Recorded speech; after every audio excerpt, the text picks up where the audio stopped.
지금 요 시기의 계절이 약간 좀 어려워서 부채질 하시는 분도 계시는데 죄송해요. 에어컨 못 틀어드립니다. 난방으로 설정을 받고 나서 이제는 에어컨으로 틀었다가는 오류가 납니다. 요 시기만 좀 잘 지나갔으면 좋겠어요. 불편을 좀 잘 감수해 주셨으면 좋겠습니다. 제가 언젠가 전라도 광주에 있는 한 식당을 취재한 방송을 본 적이 있는데요. 잡곡밥이 나오고 시래기 된장국이 나오고 또 3가지 반찬으로 구성된 백반을 단돈 1,000원에 판매하는 식당이었습니다. 이 식당이 이제 2015년도에 대장암으로 돌아가신 김선자 할머니께서 여신 식당입니다. 이분이 왜 이 1,000원 식당을 여셨냐면 본인이 사업 실패로 굉장히 힘들고 어려울 때에 어떤 지인들이겠죠. 그리고 사회로부터 많은 도움을 받았다라고 하는 그 생각에 그걸 조금이라도 갚기 위해서, 되돌려주기 위해서 이 식당을 차렸다고 합니다. 이 식당에 하루에 100명 정도의 손님을 받을 수 있다 하거든요. 근데 가격이 워낙 싸니까 여러분 1,000원에 밥하고 국하고 반찬 3가지가 우리 교회도 1,000원이지만 항상 적자입니다, 여러분. 우리 교회도 1,000원이지만 항상 적자인데 여기도 매달 적자가 100에서 200만 원. 이게 사실 옛날 기사인데 지금은 더 하겠죠. 100에서 200만 원 정도 쌓인답니다. 근데 이 식당을 그분 돌아가셨거든요. 근데 돌아가시면서 딸에게 유언처럼 맡긴 거예요. 딸이 해주기를 바라는 마음으로. 그 딸 이름이 김윤경 씨라고 합니다. 그분이 물려받아서 하는데 어머니 부탁 때문에 가격도 그대로 지켜달라라고 하는 그 부탁을 하고 이 김윤경 씨가 어머니의 소원 유지를 받들어서 그 식당을 운영하는데 참 이분의 삶이 기구한데 보험회사 일을 함께 하면서 식당을 운영한다는 거예요. 그러니까 매일 아침 보험회사로 출근했다가 오전 10시 무렵 식당에 와서 100인분의 밥을 혼자 짓습니다. 그리고 반찬도 준비하고 오전 11시쯤에 손님을 맞는 거예요. 그리고 오후 3시에 식당 영업을 종료하고 그리고 다시 회사로 출근하는 그런 일정이라는 거예요. 참 힘들게 사시죠. 이분에게 이제 인터뷰를 한 내용을 들었는데 이렇게 말했습니다. 어려운 처지에 놓인 이웃들을 도저히 외면할 수가 없었습니다. 어려운 이웃들에게 따뜻한 밥 한 끼를 대접한다는 마음으로 밥을 준비합니다. 손님들이 맛있게 드시고 갈 때면 큰 보람을 느낍니다. 앞으로도 손님들에게 더욱 맛있는 식사를 대접하고 싶습니다라고 말했습니다. 제가 그 인터뷰 내용을 봤거든요. 지금도 희미하지만 조금 기억이 나는 게 사실 그분의 인터뷰하면서 그분 표정을 봤을 때 뭔가 이 비장함이 묻어났기는 했어요. 어머니의 유지를 받들어야 한다는 그 사명감이 있잖아요. 여러분 적자나는 식당을 누가 하고 싶겠어요, 솔직히 말해서. 예? 자선사업 하는 건데 거의. 비장함과 사명감은 묻어났지만 솔직히 말해서 기뻐하는 모습은 없으셨어요. 그러니까 사명감과 어떤 소명감과 또는 비장한 마음으로 하는 마음은 있지만 그분이 그 일을 즐겁게 하는가? 그건 아니죠. 그건. 근데 사실은 어떤 소명감과 사명감 때문에 하는 것도 대단한 일 아닙니까? 적자나는 식당을 1,000원에 그렇게 파는 거. 자기 일하면서 짬내서 그 식사 준비를 다 하고 여러분 우리는 우리 가족 식사 준비하는 것도 힘들어 죽겠어서 안 하려고 하잖아요, 잘. 근데 100인분 3시에 끝내고 다시 또 회사로 총알같이 튀어가서 업무를 보는 일들을 반복하고 있대요. 누가 그렇게 할 수 있겠습니까? 대단한 일이죠. 근데 분명 보람은 있지만 기쁘지는 않을 겁니다. 이게 이제 사람이 하는 믿지는 장사의 한계거든요. 믿지는 장사 할 수 있어요. 그 일에 보람을 느낀다면. 근데 기쁘게 그 일을 할 수는 없습니다. 저는 오늘 믿지는 장사를 아주 기쁘게 하시는 한 분을 소개해 드리려고 합니다. 믿지는 장사를 하면서도 손님들에게 어마어마한 선물까지 챙겨주시는 하나님, 그분을 소개해 드리려고 하거든요. 이런 거죠. 1,000원에 믿지는 장사로 팔지만 10만 원을 거슬러 주는 그런 가게가 있습니까? 근데 우리 하나님은 그렇게 하신다는 거죠. 그 이상으로 믿지는 장사를 하시면서 그 이상으로 선물 보따리를 챙겨주시는 하나님을 여러분들에게 소개해 드리려고 합니다. 오순절에 제자들에게 성령이 임함으로 신비한 현상이 나타났습니다. 제자들이 배우지도 않은 언어를 가지고 막 각종 나라의 언어들로 하나님의 큰 일을 이야기했잖아요. 오순절날 절기를 지키러 예루살렘에 모인 유대인들이 그 광경을 보고 굉장히 놀라워 했습니다. 그리고 그 중에는 조롱도 했죠. 저거 술 취해서 그렇다고. 그런 유대인들을 향해서 베드로가 일어나서 이 신비한 현상에 대해서 설명을 하는데 그 첫 번째가 요엘 선지자, 요엘서의 말씀을 인용하면서 이 신비한 현상을 설명한 거예요. 그 두 가지 설명을 하는데, 말세가 되면 사람들에게 하나님의 영이 임하여 하나님의 뜻을 선포하고 나타낸다라고 하는 것. 말세가 되면 사람들에게 하나님의 영이 임해서, 성령이겠죠, 성령이 임하여 하나님의 뜻을 선포하는 일을 한다는 것과, 그리고 하나 또 예언했죠. 점점 더 세상은 두렵고 괴로운 나날로 치닫게 될 것이다. 점점 더 세상은 두렵고 괴로운 일들로 가득하게 될 것이다 라고 그런 예언을 합니다. 그 요엘서 예언 선지자 요엘서의 말씀을 선포하면서, 근데 그 중에서도 구원을 얻는 방법을 제시하는데, 두렵고 괴로운 나날이 계속되고 더 심해지겠지만 그럼에도 불구하고 구원받을 수 있는 길이 있으니 바로 메시아를 믿고 의지해라, 이거 아니었습니까?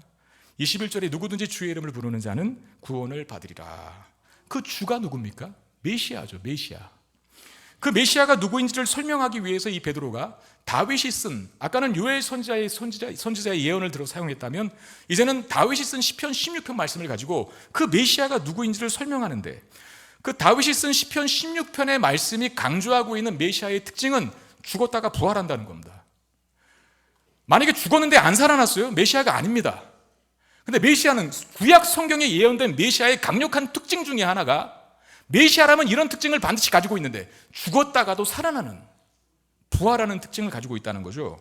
그러면서 바로 그 메시아가, 구약에 예언된 죽었다가 살아날 수 있는 그 메시아가 누구라고 베드로가 선언했어요? 예수님이라고. 그 사실의 강력한 증거가 무엇이었습니까? 32절에 이 예수를 하나님이 살리신지라 우리가 이래 증인이로다. 예수님 살아났다는 걸 귀로 들은 게 아니라 눈으로 직접 봤다는 거죠, 베드로는.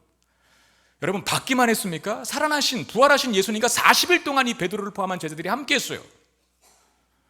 그런 후에 베드로는 다윗의 시편에서 한 가지 예언을 더 인용을 하는데 사도행전 2장 34절 35절 말씀 보면, 다윗은 하늘에 올라가지 못하였으나 친히 말하 이르되 주께서 내 주에게 말씀하시기를 내가 내 원수로 내 발등상이 되게 하겠지 너는 내 우편에 앉아 있으라 하셨도다, 그렇게 말합니다.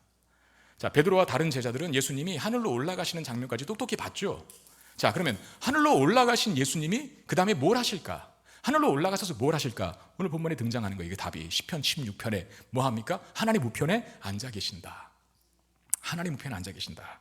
언제까지 앉아 계십니까? 내 원수로 내 발등상이 되게 하기까지. 내 원수로 내 발등상이 되게 하기까지 앉아 계시는데, 내 원수란 사탄의 권세를 말하겠죠. 그리고 발등상이라는 말은 발판 삼는다는 겁니다. 저도 지금 여기 발판 받고 서 있거든요. 그러니까 사탄의 권세가 예수님의 발판이 되는 날, 다시 말하면 사탄의 권세가 완전히 패망하게 되는 날. 여러분, 예수님께서 2000년 전에 오셔서 십자가의 죽으심으로 사탄의 머리를 깨부셨어요. 그런데 아직 사탄의 권세가 완전히 소멸된 건 아닙니다. 여전히 사탄이 발악을 해요, 최후의 날까지. 근데 그 최후의 날까지 발악하는 사탄이 결국은 예수님의 발판이 되는 순간이 있는데, 예수님 다시 오실 때라는 거죠. 내 우편에 앉아 계신다라고 하는, 하나님 우편에 앉아 계시는 예수님께서 다시 이 땅에 오시는 날, 사탄의 권세는 패망할 거고 예수님의 발판이 되는 그날이 오게 된다는 거예요.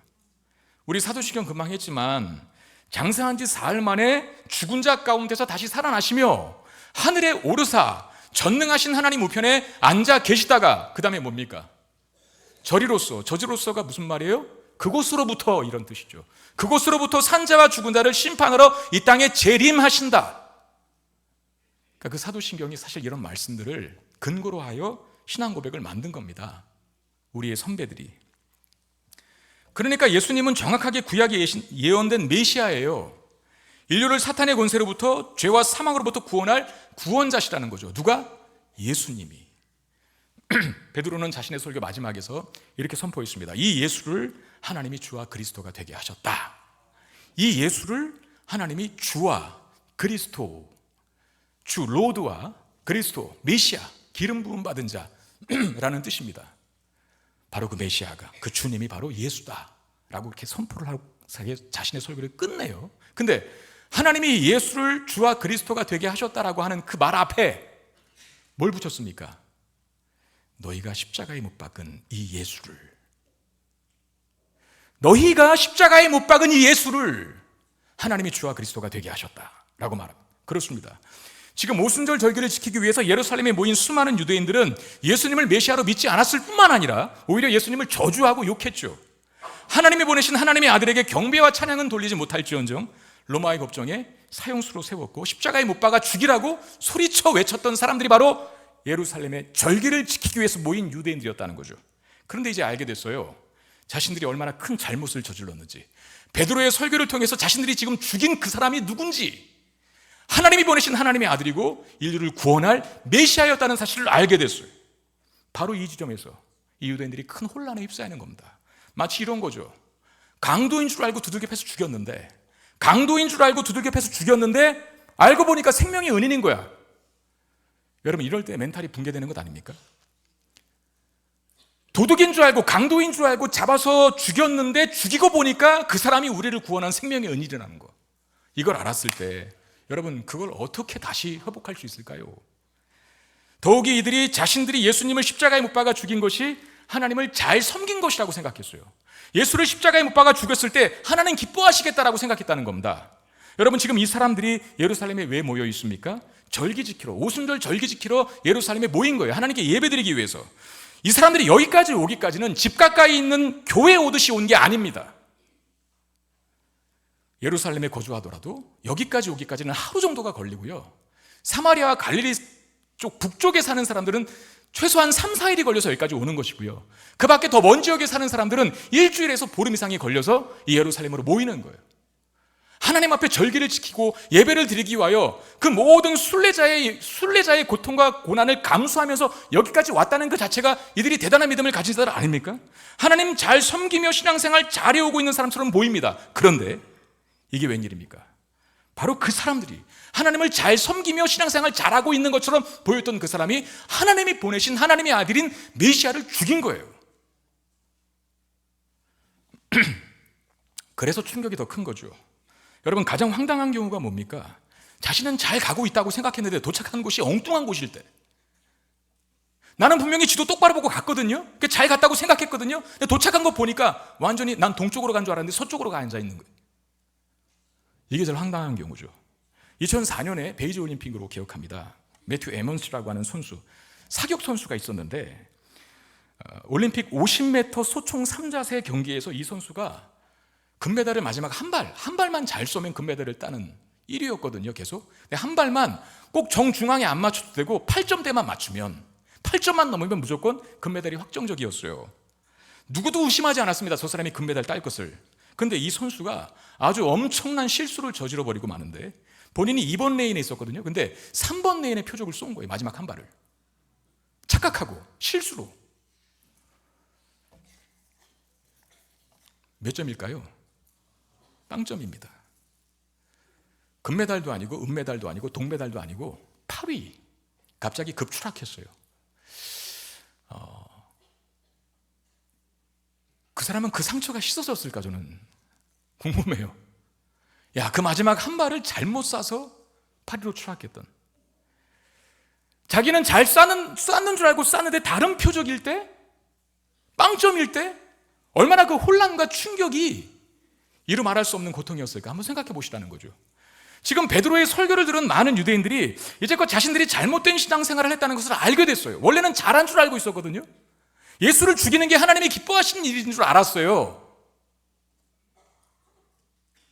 근데 그 예수가 하나님 보내신 하나님의 아들이고 그분이 하나님 자신이셨다. 이걸 알게 되는 순간에 얼마나 큰 충격과 혼란에 휩싸였을지. 여러분, 일단 잘못된 길을 가고 있다는 것을 깨닫는 것이 중요하죠. 이 사람들은 잘하는 줄 알았는데 베드로의 설교를 듣고 보니까 자신들이 엄청난 잘못을 저지르고 있다는 사실을 알았어요. 일단 잘못된 일을 하고 있다는 사실을 깨닫는 게 중요합니다. 왜? 그래야 그 다음 단계, 그 다음 진행을 할 수 있기 때문에 그렇습니다. 문제가 뭔지를 알아야 해결책을 찾을 것 아닙니까? 진단을 통해서 병세가 어느 정도 깊은지를 알아야 치료와 방법의 시기를 결정하는 것 아닙니까? 그런데 이들은 다음 단계를 생각할 수가 없습니다. 본인들이 잘못된 건 알았는데 그럼 이 잘못을 어떻게 해결하지라고 하는 생각을 못한 상황. 왜? 너무나 엄청난 잘못을 저질렀기 때문에. 여러분, 하나님의 아들을 죽였잖아요. 여기에 어떻게 용서를 바랄까요? 여기에 어떻게 회복을 바랄까요? 여기서 어떻게 다시 새롭게 되기를 바랄 수 있을까요? 지난 2일에 이런 사건이 있었습니다. 뉴스를 보신 분은 아시겠지만 20대 초반의 여인이 강남구 테헤란로 일대에서 6대 차량을 들이받고 이후 역주행을 해서 오토바이를 충돌해서 무려 11명을 다치게 만드는 이런 사건이 있었어요. 사고 현장은 제가 봤는데 정말 아수라장이었던, TV를 통해 뉴스를 통해서 봤는데 정말 아수라장이 따로 없더라고요. 막 그냥 가로수 들이받고 뭐 인도 올라가고 막 그래요. 근데 이 여인이 음주운전을 한 것도 아니고 마약을 복용한 것도 아니었거든요. 왜 그 짓을 했을까? 그 여성이 엄마에게 전화해서 통화한 통화음을 그 뉴스에서 들려줬어요. 저는 이게 충격적이었어요. 엄마 어떡해? 사람 쳤어. 나 시동 어떻게 끄는지 몰라. 나 시동 어떻게 끄는지 몰라.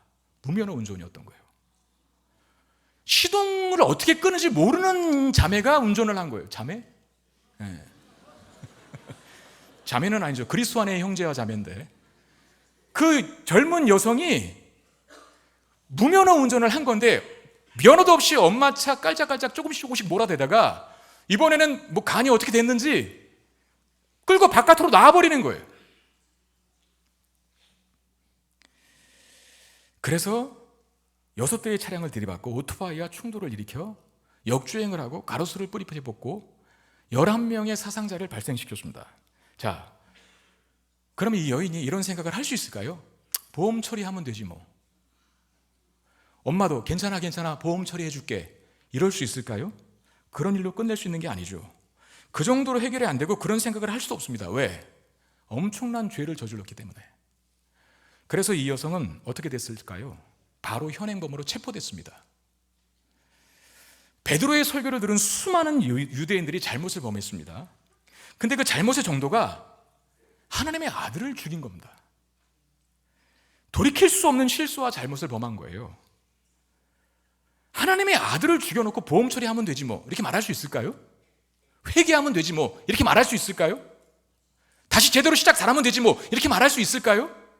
그건 뭐 다시 회복이 전혀 주어지지 못하는 엄청난 잘못과 실수를, 죄악을 저지른 건데, 그래서 이 유대인들이 베드로의 설교를 들은 다음에 자신들이 뭘 잘못했는지를 깨닫고 난 다음에 신음처럼 토해낸 말, 우리가 어찌할꼬, 이겁니다.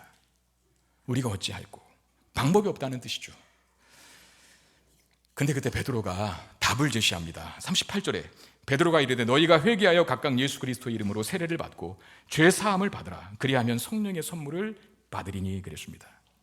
사실 대안이 없는 건데 하나님의 아들을 죽여놓고 뭐 용서를 바래요? 어떻게 해결책을 바랄 수 있습니까? 그런데 베드로가 대안을 제시해줘요. 해결책을 제시해줘요. 그게 뭡니까? 회개하고 세례를 받으라. 그러면 죄 사함을 받고 성령을 선물로 받을 것이다 라고 말합니다. 여러분, 이들의 잘못, 이들의 실수, 이들의 죄악의 해결책이 없고 대안이 없었습니다. 그러나 베드로는 지금 대안을 제시해주고 있습니다. 여기서 우리가 깨닫게 되는 한 가지 사실, 하나님 안에는 항상 대안이 있다는 사실을 믿으시길 바랍니다. 우리 새생명 전도축제 때 들은 메시지 기억하세요? 출애굽기 14장 앞에는 홍해, 뒤에는 애굽의 군대가 추격해 오는 이 막막한 상황 속에서 우와 우리가 어찌할꼬 라고 탄식할 수밖에 없는 이스라엘 상황들, 방법이 없잖아요. 앞에는 바다가 있고 뒤에는 애굽의 군대가 따라오는데 어떻게 도망쳐요? 도망칠 수가 없습니다. 방법이 없어요. 죽는 것밖에는. 근데 대안이 없는 그 상황 속에서 하나님은 대안을 제시해 주죠. 그게 뭐였습니까? 홍해를 갈라서 그 바다를 마른 땅으로 육지로 걷게 만드시는 역사를 펼쳐주십니다. 우리의 삶에 어찌할꼬라고 탄식할 만한 상황이 참 많아요. 내 힘으로 안 되는 일들, 내 지혜로 해결되지 않는 문제, 아무튼 뭐 사돈의 8촌을 다 동원해도 해결되지 않을 것 같은 어마어마한 어찌할꼬라고 탄식할 수밖에 없는 문제 속에 놓일 때가 있습니다. 그때 기억하십시오. 하나님은 우리 인생에 답을 주실 수 있는 분이라는 사실을 말입니다. 어쩌면 우리 인생에 대안이 없는 현실을 허락하시는 이유는 무엇 때문일까요? 유일하게 대안을 갖고 계신 하나님 바라보라, 이 사인 아닐까요? 우리가 어찌할꼬, 정말 하나님 나 어찌할까, 어찌하겠습니까? 라고 탄식할 수밖에 없는 상황을 직면하게 하시는 이유가, 누구도 해결책과 대안을 제시해 줄 수 없는 그 상황에 내가 너에게 유일한 해결책이니 나 바라보라고 만들어주신 우리가 어찌할꼬라고 하는 탄식의 상황이 아닐까 생각해 봅니다. 여러분, 어떤 상황을 만나도 절망하지 말고 탄식하지 말고 체념하지 마십시오. 절망과 탄식과 체념밖에 할 수 없는 상황이 온다 할지라도 유일하게 우리의 삶에 대안 되시고 길이 되시는 하나님께 구하십시오. 반드시 하나님 해결책을 주시고 대안을 주실 줄로 믿습니다. 베드로가 어찌할꼬라며 탄식하는 이들에게 회개하고 세례를 받으라 그랬잖아요. 그런 대안을 제시했잖아요. 여러분, 회개가 뭡니까? 돌이키는 거죠. 너희가 십자가에 못 박은 이 예수를 주와 그리스도가 되게 하셨다라고 하는 이 베드로의 선포대로 이 회개를 적용하면 더 이상 예수는 그들의 적이 아니라, 죽어 마땅한 존재가 아니라 오히려 자신들의 죄를 담당하시기 위해 십자가에 달려 돌아가신 메시아요, 그리스도요, 주라는 사실을 인정하는 것, 그게 회개거든요. 예수를 거부하던 삶에서 돌이켜서 그분을 주와 그리스도로 믿는 것이 회개입니다. 그리고 그렇게 하겠다는 다짐과 결단의 외적인 표시가 세례고요. 그러니까 회개는 간단하게 얘기해서 마음에서 일어나는 영역이라면, 마음에서 일어나는 일이라고 한다면, 마음의 영역에서 일어나는 일이라고 한다면, 세례는 뭡니까? 그 마음에서 일어난 일이 나 진심입니다라고 공동체 앞에 고백하는 게 세례죠. 우리 지난 주일날 세례식 했는데 그분들 다 예수 믿는다고 고백한 사람들입니다. 그럼 더 이상 뭐가 필요해요? 예수 믿는데, 구원 받았는데. 근데 그럼에도 불구하고 이 자리에서 세례식을 경행한 이유는 하나님과, 예배의 자리에서 하나님과, 그리고 하나님을 믿는 형제와 자매된 교회 공동체 앞에서 자신의 믿음을 고백하는 겁니다. 나 이런 믿음 갖고 있습니다. 내 믿음이 진짜입니다. 나 정말 진짜 예수 그리스도를 나의 주와 그리스도로 믿습니다라고 고백하는 표현이 바로 세례예식이죠.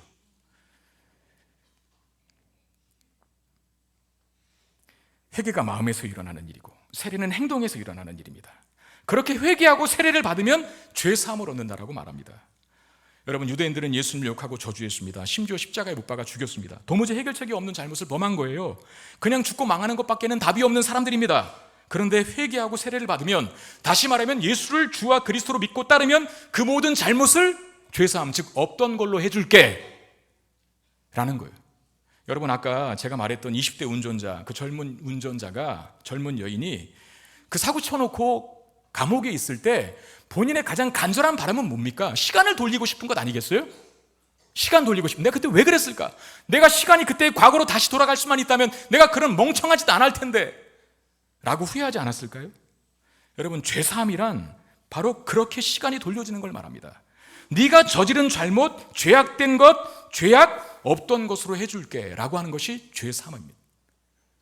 사람들은 말합니다. 엎질러진 물 다시 담을 수 없다고. 맞는 말이죠. 엎질러진 물을 어떻게 담습니까? 그런데 하나님은, 하나님 안에서는 엎질러진 물도 다시 담을 수 있습니다. 이게 은혜죠.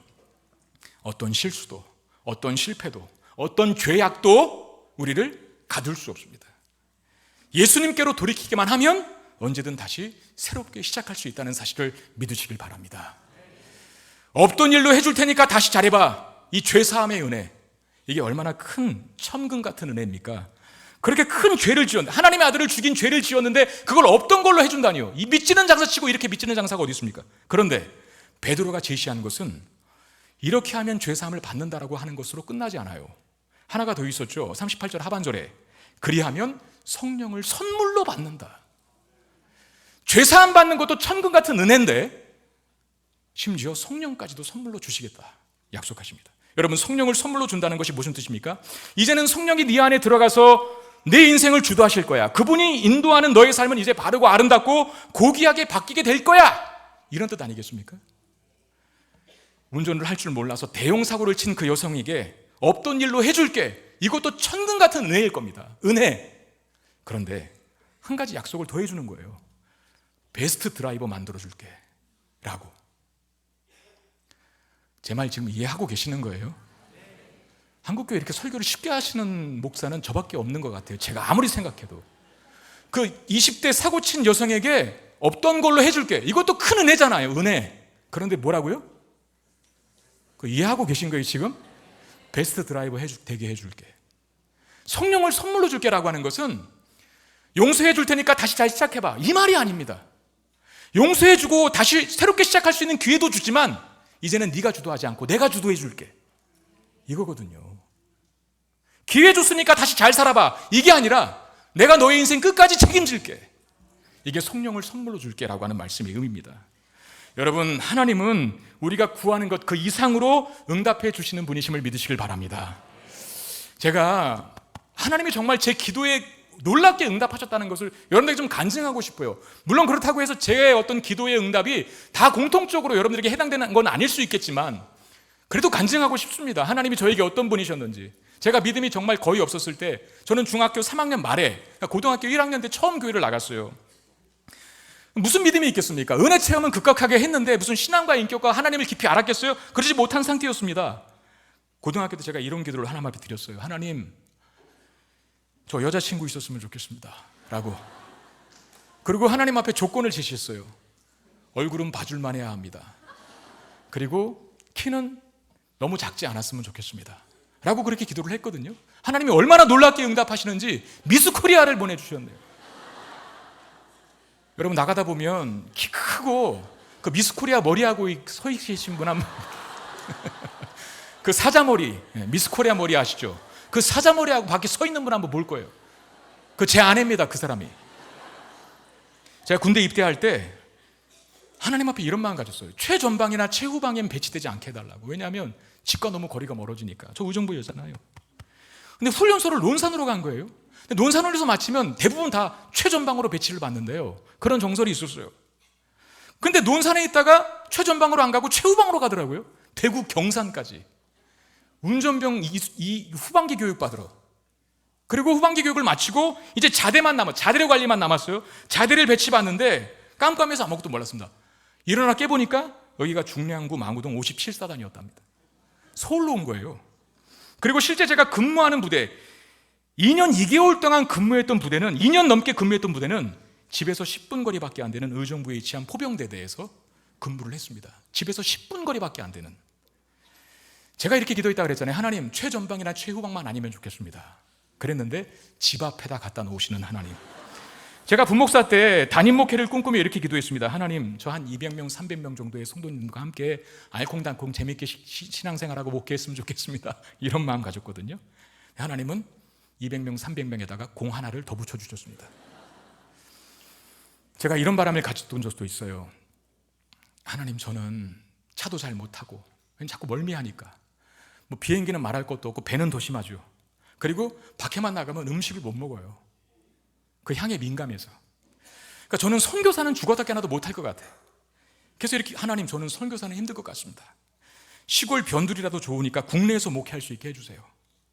하나님은 저를 수도권에서 목회하게 만드셨습니다. 그것도 수도권에서 가장 핫한 도시인 김포. 야, 아멘하는 사람이 한 사람도 없어요. 여러분, 우리가 사는 동네에 자부심을 가지시길 바랍니다. 가장 핫한 동네 맞잖아요. 왜? 김포 성문교회가 있으니까. 저는 늘 기도하거든요. 우리 김포 성문교회가 이 동네에 있음으로 말미암아 이 도시의 영적 가치가 높아지게 해달라고. 땅값이 오르게 해달라고는 기도하지 않는데 영적 가치가 높아지게 해달라고. 그러니까 하나님은 제가 이렇게 뭔가를 이렇게 생각하고 마음 먹으면 항상 그 이상으로 응답하셨던 것을 경험해요. 지난 7월에 제가 어머니를 모시고 맛있는 식사를 사드렸습니다. 7월이니까 안식월 첫 주간이었거든요. 어머니 먼저 찾아갔죠. 저희 집사람하고 딸 데리고. 그때 어머님이 그런 얘기를 하셨습니다. 식사하시면서, 재호야, 네가 처음 신학교 입학할 때 아버지가 너 이렇게 기도한 거 알아? 뭐라고 기도했는데요? 우리 재호가 이 학교 졸업하는 날 훌륭한 목회자가 되게 해달라고. 저는 그 기도 아버지께서 하셨는지 몰랐어요. 그걸 그때 얘기를 해주시는 거예요. 그때. 근데 저희 아버지가 그때 믿음이 그렇게 있는 분이 아니셨거든요. 근데 또 막내 아들이 신학교 입학한다고 하니까 따라오신 거예요. 대학 간다니까. 입학식을. 여러분, 아버지가 믿음이 없든 있든 간에 어쨌든 자기 자식을 위한 기도는 그 순간에 진심일 거 아닙니까? 진심. 그리고 어머니가 한마디 더 붙이는 거예요. 하나님의 아버지 기도에 응답하신 것 같다. 너 보니까. 그러시더라고요. 모르겠어요. 하나님이 정말 제가 지금 훌륭한 목회자가 되었는지는 모르겠지만 저는 지금 행복합니다. 좋은 목회에서 좋은 성도들과 함께 담임하며 목회한다라고 하는 그 재미, 그 보람, 그 기쁨 말할 수 없이 크거든요. 정말 아버지의 기도에 하나님이 응답하신 것 같아요. 그런데 아버지 입장에서는 그 응답을 보지 못하셨습니다. 왜? 제가 신대원 1학년 때 돌아가셨기 때문에. 전도사 때, 햇별 강아리 전도사 때 제가 이렇게 된 모습을 보지 못하고 돌아가셨어요. 그럼 아버지의 기도는 응답이 안 되는 겁니까? 여러분, 하나님 우리의 기도에 반드시 응답하시는데 하나님의 방법과 하나님의 때가 있는 거예요. 네. 하나님의 방법과 하나님의 정확한 타이밍에 우리의 예상과 기대를 훨씬 뛰어넘어 응답해 주시는 하나님이신 줄 믿으시기를 주의 이름으로 축원드립니다. 에베소서 3장 20절, 우리 가운데 역사하시는 능력대로 우리가 구하거나 생각하는 모든 것에 더 넘치도록 능히 하실 이라 그랬잖아요. 저는 이 말씀 체험했고요. 그리고 체험하고 있고요. 그리고 앞으로도 계속 체험하게 될 줄로 믿습니다. 우리 하나님은 없던 일로 해줄게, 죄사함에서 끝나는 게 아니라 성령까지 선물로 줄게. 죄사함 받는 것도 엄청난 은혜잖아요. 은혜. 그런데 선물 보따리까지 하나를 안아주신답니다. 안겨주신답니다. 이런 믿지는 장사를 기쁘게 하시는 분 보셨어요? 이 하나님의 은혜와 사랑이 얼마나 큰지, 하나님의 용서하심과 회복하심과 은혜 주심의 크기가 이렇다고 성경은 말합니다. 39절, 이 약속은 너희와 너희 자녀와 모든 먼데 사람, 모든 먼데 사람이라는 말에 주목하세요. 모든 먼데 사람, 곧 주 우리 하나님이 얼마든지 부르시는 자들에게 하신 것이다. 이 약속, 죄사함과 성령을 선물로 주겠다는 이 약속을 잘한 사람에게만 주겠다는 게 아니에요. 제가 지난 화요일 날 제 신대원 동문들을 좀 만났습니다. 우리 교회를 그렇게 오고 싶어 해서 제가 고사했는데 도무지 이제는 고사할 방법이 없어서 한번 오시다 그랬어요. 그 날짜를 잡고 화요일 날 오전에 저희 교회를 방문하셨는데 7분의 동문이 오셨습니다. 근데 저는 그 자리가 좀 낯설었어요. 왜냐하면 저와는 다른 세계에 사시는 분들 같은 느낌이 들기 때문이었습니다. 왜냐하면 그분들은 정말 목사하실 분들이에요. 뭘 해도 그렇게 보이더라고요. 정말 곱게 자라나신 분들, 목회자 집안 가정, 대형교회 출신들, 그분들이 저와 제가 목회하고 있는 교회를 보러 오겠다고 친히 방문을 해주셨고, 그 중에 한 분은 완주? 맞습니까? 전라도 완주? 완주에서 오셨습니다. 여러분, 사실 하나님이 자격과 조건을 보셨다면 저는 그 자리에 있을 사람이 아니죠. 하나님이 부르시는데 모든 먼데 있는 사람까지 부르신다라고 하는 말씀의 의미가 뭡니까? 그게 지리적인 의미만 포함하는 겁니까? 아니잖아요. 예루살렘에서 먼 지역에 있는 사람도 내가 다 부른다, 그것만 말하는 게 아니라, 지리적인 의미로서의 의미만 말하는 게 아니라, 자격 없는 죄인에게도, 조건이 아무것도 갖춰져 있지 않은 모자란 존재에게도 이 축복의 약속은 해당된다라는 말씀 아닐까요? 그렇습니다. 하나님의 용서하심과 성령의 선물을 주시겠다는 하나님의 약속은 하나님이 얼마든지 부르시는 모든 자들에게 해당되는 줄 믿으시길 바랍니다. 그렇습니다. 하나님의 은혜는 제한이 없습니다. 하나님의 사랑은 조건이 없습니다. 내가 얼마나 모자란 존재이든지, 얼마나 부족한 존재이든지, 얼마나 자격 미달인 존재이든지 상관이 없습니다. 하나님이 부르시는 모든 자, 다시 말하면 하나님의 은혜를 구하는 모든 죄인들에게 해당되는 축복의 약속입니다. 이것이야말로 놀라운 하나님의 은혜입니다. 이 하나님의 크고 깊고 넓고 높은 은혜를 누리며 살아가는 저와 여러분들이 되시기를 주님의 이름으로 축원드립니다. 기도하겠습니다. 하나님, 말씀이 정말 살아있다는 사실을 느낍니다. 좌절할 수밖에 없고, 절망할 수밖에 없고, 체념할 수밖에 없고, 죄책감에 찌들려서 아무것도 할 수 없는 연약한 존재들이 하나님의 복음의 말씀을 듣고 다시 회복되는 것들을 보면 하나님의 진리의 말씀만이 우리를 생명으로 이끄는 유일한 진리요, 길이요, 능력이 되는 줄 믿습니다. 하나님, 우리를 용서하시고 사하시기 위하여 예수 그리스도의 그 핏값을 허락하시고 우리에게 우리의 인생을 맡기는 게 아니라 하나님 나라 가는 그날까지 온전하게 살아갈 수 있도록 우리에게 성령을 주신 하나님, 죄사함 받은 것만도 천금 같은 은혜인데 성령의 선물 보따리까지 안겨주신 하나님, 우리가 어찌 그 하나님 배반하고 배신하고 헌신하지 않고 충성하지 않고 살 수 있겠습니까? 오 하나님, 그 사랑, 그 은혜, 그 하나님의 자비와 긍휼을 다시 한번 마음에 깨닫고 새기는 이 시간 되게 해 주시옵소서. 그렇게 되기를 바라고 소원하는 마음으로 성찬 예식을 거행하려고 합니다. 주님의 몸을 상징하는 떡을 나누고 주님의 피를 상징하는 잔을 나눌 때 다시 한번 우리 안에 구원의 감격과 기쁨이 회복되게 하시고, 나에게 생명 주신 주님께 나도 생명 바쳐 충성하겠노라 다짐하고 결단하는 시간 되게 해 주시옵소서. 우리 주 예수 그리스도 이름으로 간절히 축복하며 기도하옵나이다. 아멘.